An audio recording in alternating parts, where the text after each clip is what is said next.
Welcome to School of PE podcast. I'm your host, Chris Miller, and I'm so glad that you could join me this week.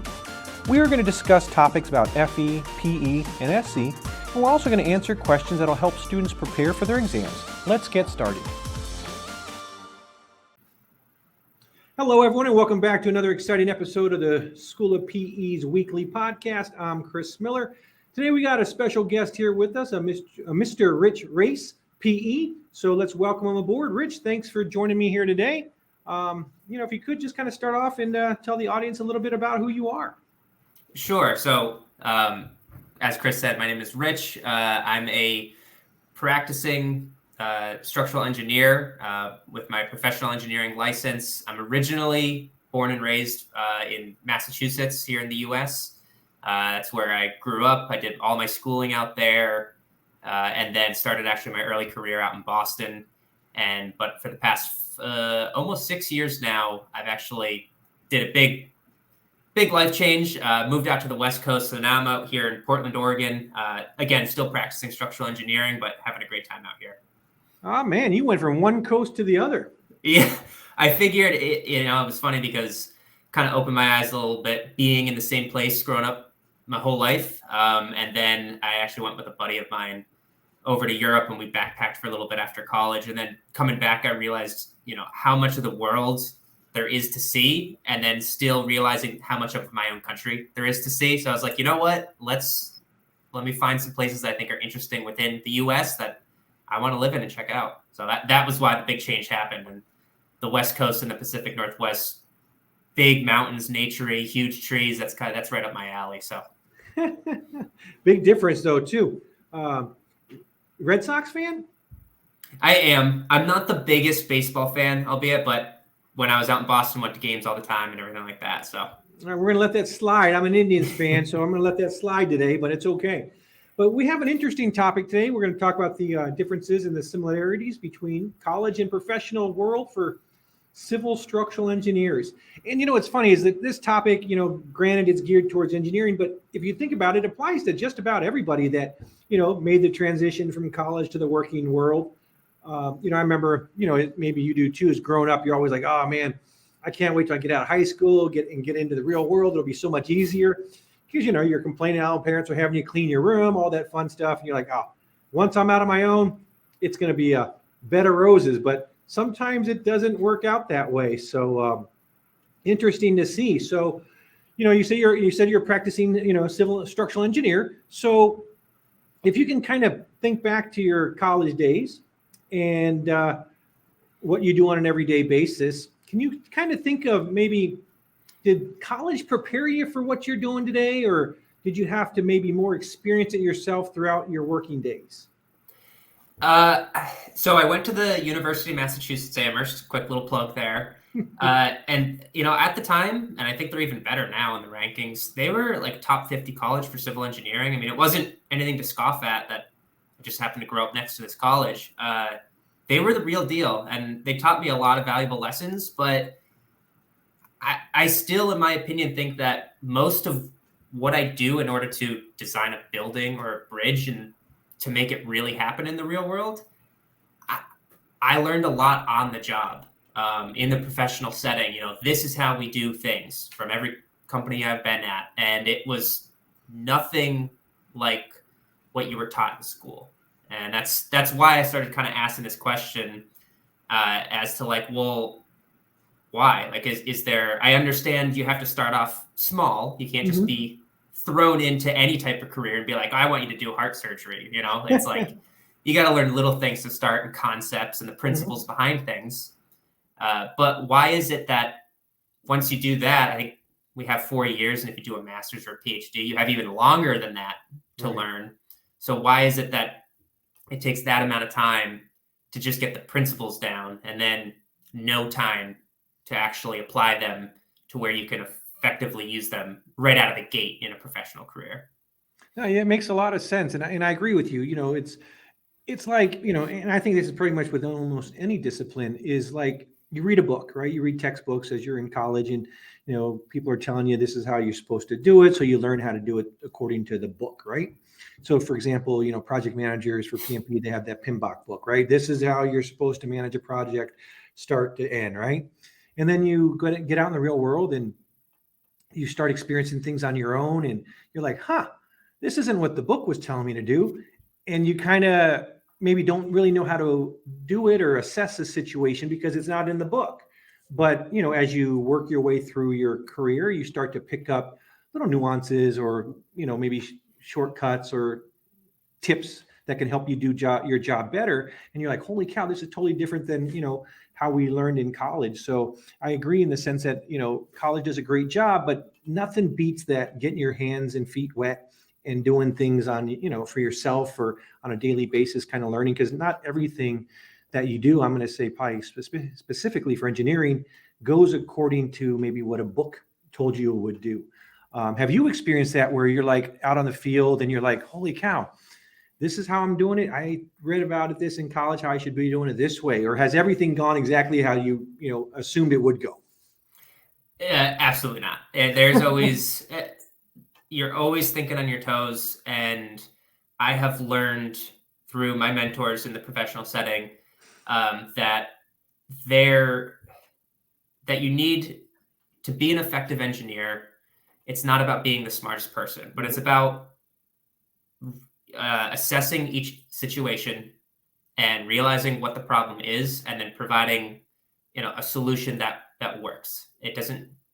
We can get into complexities further than that, but really, it's just realize what the problem is and solve it. And that, where a book, I think, absolutely can go wrong in the sense of, here is a problem, here is the answer. You don't have solutions in a book that says you could do it this way, you could do it that way, X, Y, Z, they all work, but that's the big thing that you learn when you get out there and you get in the field is that, and you talk to your principals and your managers, is like, hey, I don't care so much as, how you do it, as long as you prove that it works. And that was the big eye opener, is like, oh, there's a problem in the field with a connection or something. Or like, how, contractors saying, how are we going to fix this? It's like, it's not one way to do it. There's many ways, and you have to figure it out with them, how it will work best for that situation. I agree. And then I got another question for you. So, this has happened to me probably many times throughout my life, is where I'm doing something and I'm like, holy cow, I wish I would have either learned about this in college, or maybe they might have taught me a little bit more in depth about it. So have you found yourself in a situation where you wished what you received in college would have maybe better prepared you for a particular situation? And if so, can you talk about it? There's one in particular I will say outright is, and this is not for every school out there. I don't know what every school in the US and around the world does. And I know there's some that are better than others, preparing you for the real world. That part I don't know, unfortunately, but I will say I was lacking in understanding connections as a structural engineer. Let's just take a building, for example. I think school did a really great job of determine your forces. Actually, I'll back up on that one, not so much on that, but determining your forces and, understanding moment and shear and stress and all that kind of stuff as to the principles behind engineering. I think did a great job. But then in school, it was just, here's a line and two different types of connections, pinned or fixed or whatever. And that's as far as it went. It's just like, oh, there you go. It's done. I derived and figure out what the force was at the connection. I'm all done. Problem solved. I passed the exam. But, that's not how things work. You need to connect it. And it's not just to say like, oh, well, it's connected, so it's good. It's like, how is it connected? You need to go all the way in there. And that comes back to what we were just talking about of there's a million ways to connect something. And then you get into concrete or steel or CMU or wood, and all of those have hundreds of different possibilities. And that's where the doors kind of got blown wide open for me in the field of like, hey, this is reality. You need to engineer that too, just as much as engineering the forces. So that was one that lacked for me, unfortunately. And I was very, very underprepared when I left school. Well, good. Well, hey, thanks for sharing that story. I'm sure a lot of people can relate to it. Where they were like, oh, I wish I would have. Yeah, exactly what you said. I wish I would have been better prepared for this in school. We've been dealing with COVID for a little over 2 years now, and it's changed a lot of things, right? Education changed. A lot of stuff went from in person, face to face, to hybrid or to remote, and a lot of people had difficulty not because of maybe the technologies that were used for teaching online and learning online, but they're used to their idea or their sense of collaboration is that they have to be in the same physical space as everyone that they're collaborating with in order for them to be effective for this collaboration. But as things went remote, both in the workplace and also in the education realm, you kind of were forced to learn to deal with Zoom or Teams. So is there anything that in college that because well, let's take a step back. So as an engineer, I'm sure you collaborate with a bunch of different moving pieces, meaning, you might be dealing with a project manager, or you might be dealing with some sponsors or some different stakeholders. So collaboration, I'm assuming, is a big part of maybe what you do, maybe not on a daily basis, but maybe, throughout the life of a project. Yeah. I don't want to say so that the ACE industry, the architects, construction, and engineering, that's kind of one of the vocabs our industry's been given. But as a collective, I don't want to say that we are more than any other industry, but there is a lot of collaboration that goes on between trades, between design groups that make a building, that make a structure, a project come together. There's no one person doing it all. Right. And prior to COVID, you were in meetings, you were going from office to office, you were on phone calls, you were on site all the time. And it was always the engineering industry is old school. Its progression of moving up with technology is not linear. We lag behind a little bit, we do.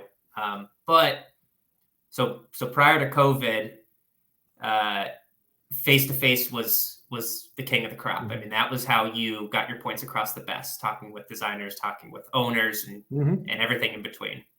I think that there was room for a hybrid to emerge. But unfortunately, again, I think our industry is a little stubborn in our ways, but we also deal with a lot of liability. So I get that we move slow.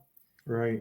But one of the very few good things I think came out of COVID is that it forced our industry's hand to say, hey, you can't do it anymore for the time being. You have to try out some things. And how are you going to continue to push forward with that constraint? And while I think there's plenty of hurdles that we're still continuing to get over, you still see cranes getting erected. You still see buildings going up, bridges going up, different challenges, but we're still getting through it. So, and I think it's bringing to light some good things about hybrid work, and showing that it is possible to continue to produce. I mean, I'm in my home right now. We're having a podcast right now. I think you'd say prior to COVID, the only way to get that done is you'd go into a studio together and talk. So, no, I agree.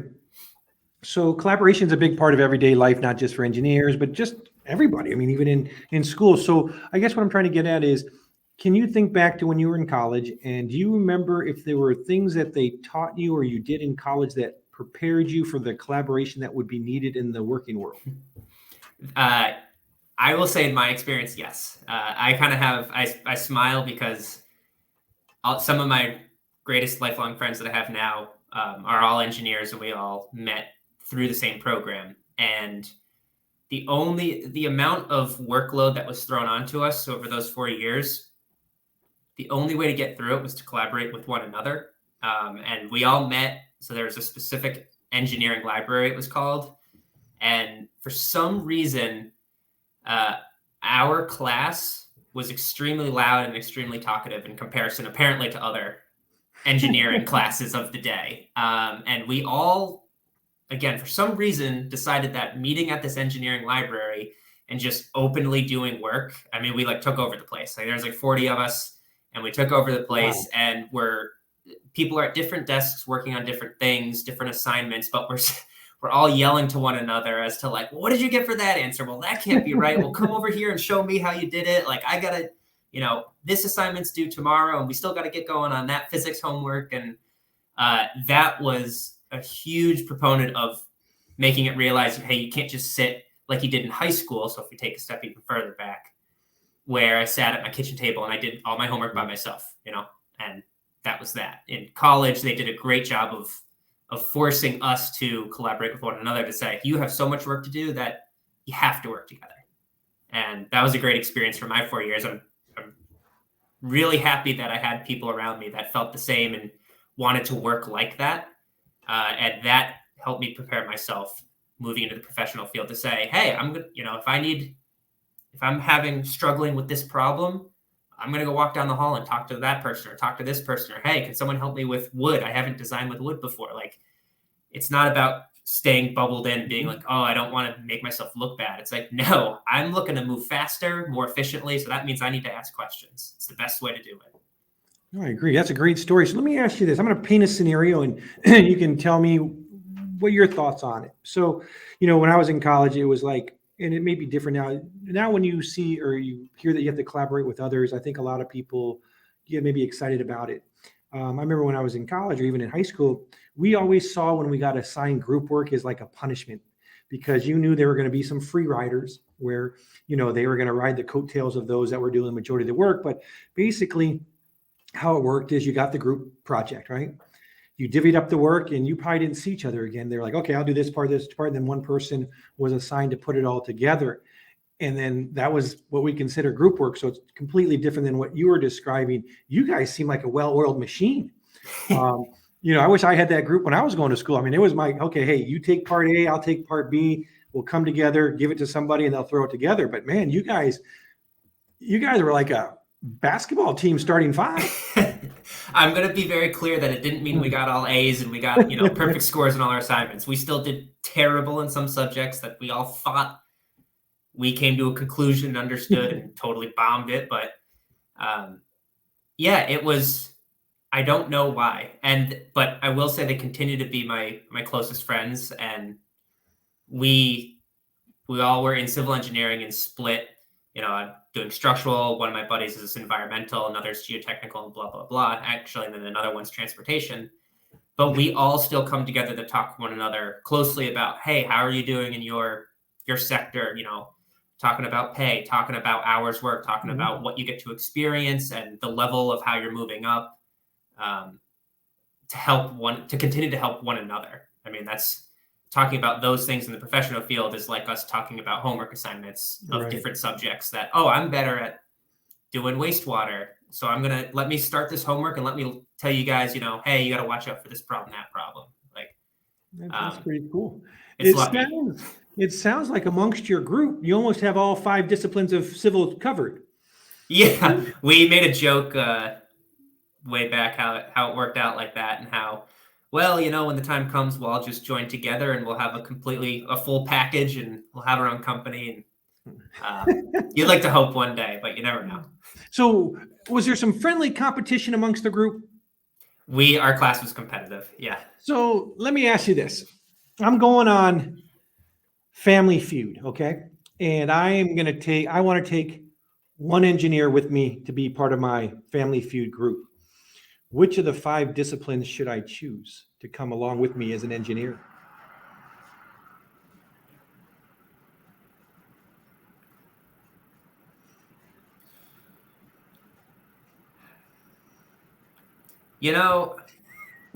Don't call me biased, but man, I'm going to have to go with structural engineer. And the only reason I say that is because, any of them would be a great choice, but the only reason I say that is because structural engineering is, I don't believe, a subset of civil engineering. I think structural engineering encompasses all of them and finds its way into every single one of those subsets of civil engineering. And again, call me biased, but great answer and a fair answer. So I'm assuming if your 4 other friend disciplines see this podcast, they're gonna be like, you know what, that was a very well spoken answer. I totally just turned it off. They said, I'm done with this. This is propaganda now. So, you made it through 2 big exams, right? You made it through the FE, you made it through the PE. So can you talk about your experiences preparing for both of those exams? Yeah, I don't know how much time we have, but the PE one was. I'll start with the PE because it was thankfully, pretty basic. And I attribute that to kind of a mindset shift that I realized as I was working longer in the professional field of how you approach problems. I was less nervous, less scared, and more open to, hey, I'm just learning. I'm just a person learning, and there's things I don't know, but I can know them. With time, with passion, I can learn it. So I thankfully got into that mindset shift, which made I am one that likes to dig away at problems. So if I put in the time, I'll put in consistent time. I'm not one that's, a night before, I'm going to stay up all night and study 10 hours. If I need to study 10 hours to get past my exam, I'm going to do 1 hour every day, not 10 in one day. That's just my own take. So that's what I did. Got into my work early. I thankfully am also an early bird. So I got in like 6, maybe 6:30, did my focused, hour and a half of studying solely on that, didn't open email or didn't blend in work with it. I did that for a long time.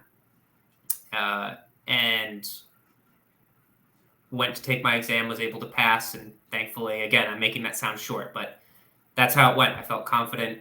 I ended up studying for it probably a total timeline of like 6 months. And again, to some people, that sounds like a very, very long time, but it was paced for me. I was never worried. I was never rushed. It was just, I'm going to learn this new thing. I'm going to get into this rabbit hole of this thing that this one practice problem led me down, and I'm going to know all about it. And that was it. Do I need to know it? I'm not sure, but I want to know it, But for the FE exam, I actually did not pass my first time. And the way I studied for that, I was still in school mindset, which is study, exam this week, exam the next week, paper. So it was an unfortunate thing of me not wanting to know the information, needing to know it. So I just crammed to say, this should get me through, and then I can dump it all out of my head and start for the next one. That was kind of the rinse and repeat that I did in college, which is, for anyone watching, don't do that. You want to know it. Know it for yourself. Otherwise, don't waste your time, forcing yourself. You want to know it because it's important to you and because you want to be able to apply it. But that led me down a path of memorizing rather than understanding. And instead of, in the FE, you get that reference manual, and that is, they create problems from that reference manual solely. So you're given that, you should be able to use that and solve any problem that they give you. And you shouldn't need any other outside resources. And I didn't use really the reference manual. I only did practice problems. And if I got it wrong, I basically kind of memorized, how do I do this problem? Instead of looking at it and say, I got the problem wrong. Let's go see where in the reference manual I need to look in order to solve a problem like this. And okay, now I know I need to go there next time I encounter one of these that's similar. I didn't do that. Failed, came back, and then that's where I shifted my mindset to say understanding where I can go to obtain the knowledge rather than memorizing that specific problem. That makes sense. I take 3 big takeaways from your statements here. One is, I love the approach of breaking it down into smaller, more manageable pieces, right? It's so much easier to say, okay, I want to study 10 hours on thermodynamics. And it's so much easier to do it, like you said, maybe an hour a day, hour and a half a day, as opposed to being like, well, you know what, I'm going to do 5 on Saturday, 5 on Sunday, because it becomes a little overwhelming. And I agree. I think when you're in college, you're cramming all the time, right? Because you're going from one exam to another. You have maybe 4 or 5 classes. You got papers due. So you get into that mindset of, I got an exam on June 1st. I'll start studying on May 28th, as opposed to if you would have, and I tell students this all the time, not just for engineering, but for even in college, I tell them, look, study progressively, meaning like you got a study schedule, you take it into smaller chunks because it becomes overwhelming. And then that cram session just doesn't work. So I like the smaller pieces. But also, I agree with you in the sense that I tell students too, is like, they're like, oh, we're just going to memorize this for the exam. I'm like, well, memorization's great when everything goes according to plan. So, you're sitting in the exam and you're like, oh, you're recalling all these formulas, right? Because you memorized them. They're like, great. I said, what happens if you come to a problem that throws you off your game? You panic and that memorization, it goes out the window. But like you say, if you would have understood it, you would be able to solve the problem. So I 100% agree, memorization versus actually understanding, the process or how to solve something. And I also love the idea that you said that do it for yourself, right? Don't learn it just because you need to learn it because you want to. And it's so much easier to do. Like, you're sitting through like fluids, thermodynamics, and you're like, and if you're forcing yourself to have to learn this because it's a necessity, the enjoyment's not there. And you're probably not going to put in the time or the commitment. So yeah, I think passion is definitely needed. So your mindset is fantastic. I think it's very helpful to those that, are either sitting for the FE or sitting for the PE. But I also like that you shared that you didn't pass the FE on your first time, but you got back on the horse and you passed it because you learned from your mistakes and you readjusted your game plan. So that's pretty cool. So, I appreciate you sharing that. I got one tip that I will say with a very brief story for the first time that I didn't pass. Remember your calculator. I thought I packed it for my FE exam, and I had to drive like 30 minutes to the test site. It was in the morning, so I was taking like the 8 a.m. one, and I went up into this tower and everything, and opened my bag. I went with my buddy, and I opened my bag, and I didn't have my calculator, and I was freaking out. And I got there early, it was like 45 minutes before, and the reception person was like, could see like the visible, like I was terrified. I was like, this is the end of my life kind of thing. Cause to that point it was the biggest test I've ever taken. And it's the first kind of milestone. And I looked up a Staples, and there happened to be one a couple miles away. So I was like, I'm going to go for it. I'm going to try and go for it. And ran to my car. It was pouring rain in the morning. I told my audience about this story, and actually I got a lot of good feedback, but I'm flying down the highway in my car, but it's still before 8 a.m. So I get to this Staples, and there's a person inside, but it's not open yet. And I'm like banging on the window. I'm like, you have to, like, I'm trying to explain, like, you have to, like, I have money. I need a calculator. I need to go. They thought I was like a crazy person. I mean, they like slid the door open a little bit, and I explained my situation, and they're just like, they're like, okay, we'll grab you one. So I got my calculator and flew back over there, and I got there with like, 2 minutes before the exam was supposed to start. And they walked me in there. Everyone was on my side. I was really thankful for that. But from a mentality perspective, I was gone. I was all done. I was panicking. I was out of breath, and they're like, okay, you're going to do this prompt, and it's going to tell you how the exam works and how the buttons work and all that, which, just learning for the first time. And I was like shaking. And from there, it just didn't go well, on top of me not studying appropriately. And yeah, so don't forget your calculator. I could not imagine sitting through an exam like that without the calculator. Mm-hmm. Holy cow, I would have been freaking out too. Wow, that's a great story though. But at least you were able to get a calculator, and hopefully you probably pack two the next time just to be sure. To this day, talking briefly about calculators in school, it was all about like, oh, the highest quality graphing calculator, the big, huge. It's sitting in my cabinet behind me collecting dust. And ever since I needed to get a mandated calculator for the FE and then the PE, here it is. This is it. And I have two of them. I have one at work and I have one at home. And since being in the professional field, that fancy graphing calculator for Calc 3 and Calc 4, to make the squiggly line or whatever, you never use it. All you need is algebra, a little bit of algebra, a little bit of geometry, and you can pretty much make anything work. Well, the retail stores appreciate you buying the graphing calculator. Yeah. Sure. But hey, as I know we're getting close to the end of this, I know we got sidetracked. I got you off track. I'm going to have to, I'd love to invite you back to kind of conclude, and I'll maybe even dive into something different. But before I let you go, I always like to kind of have some fun questions for the engineers that stop by and chat with me. And I'm going to say this next question I ask, maybe 95% of the time, I get the same answer. So I'm going to give it a shot with you there, Rich. All right. So as a kid, what got you thinking that you wanted to go into engineering? That's easy. It's easy because it's a cop out for me. I always knew. I have here. Hang on one second.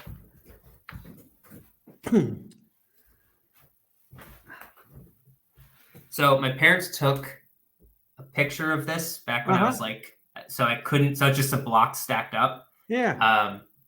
And my parents took a picture of it. I didn't know this photo existed until I started my professional career. And they said, yeah, you couldn't even stand yet. You were so young. And we had a big pile of blocks, and both of them left the room. And when they came back, or when my dad came back, these blocks were built up. And he called to my mom and was like, hey, did you just put did you put these up with Rich? Like, because I didn't. And she's like, I didn't either. And they were like, you somehow, before being able to walk, propped yourself up against the side of the table and you built that. And they were like blown away. I'm shaking all over. And so I always knew. And then the other one that always got me was, we grew up in the middle of nowhere, dirt roads. I mean, really middle of nowhere. And Boston was about 2.5 hours away. So it was rare that we went out there. But when I did start to go out there for a field trip or whatever, I couldn't take my eyes off of the skyline. I was always looking up rather than looking around, because I was just in awe of the height of the structures that we created as people. How is that possible? How is that standing up? It looks, bridges, how are they spanning that far? It's impossible. And that is always what drew my attention. So I always knew I want to build stuff like that. That's pretty cool. Yeah, I'm gonna say it's pretty close to the other answers where they refer to Legos as what got them into wanting to go into engineering. But that's a really cool story. It's incredible that you put that together before you're even walking. But as we're running out of time here today, definitely got to get you back on here. But any last words of wisdom you'd like to throw out there to the audience? Yeah, it's one that I still continue to go through. Two things I guess I'll say is, in engineering, you're going to be wrong a lot, and you're going to continue to be wrong a lot. No matter how much you learn, it's kind of that adverb or whatever of like, the more you know, the more you realize you don't know. I mean, there's something new that you're like, oh, I've never done that before. I don't know how to do this. I don't know how to do that. So you're always going to continue to run into that. No matter how good you think you get at what you do, just stay humble with it, because there's always something new that you can add to your tool belt. And the second thing is, I'd say try to just fear less. Try to be, when you encounter problems or encounter things that you don't know,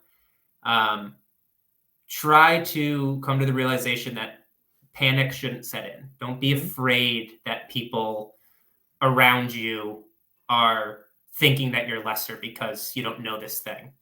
In reality, no one really cares about you. You realize that you don't really care what anybody else around you is doing. So no one really cares what's going on with you in terms of that aspect. So just try to continue to focus on being excited that you're learning something new and that you get to apply it next time, and you're going to be better next time. And it makes learning it so much easier.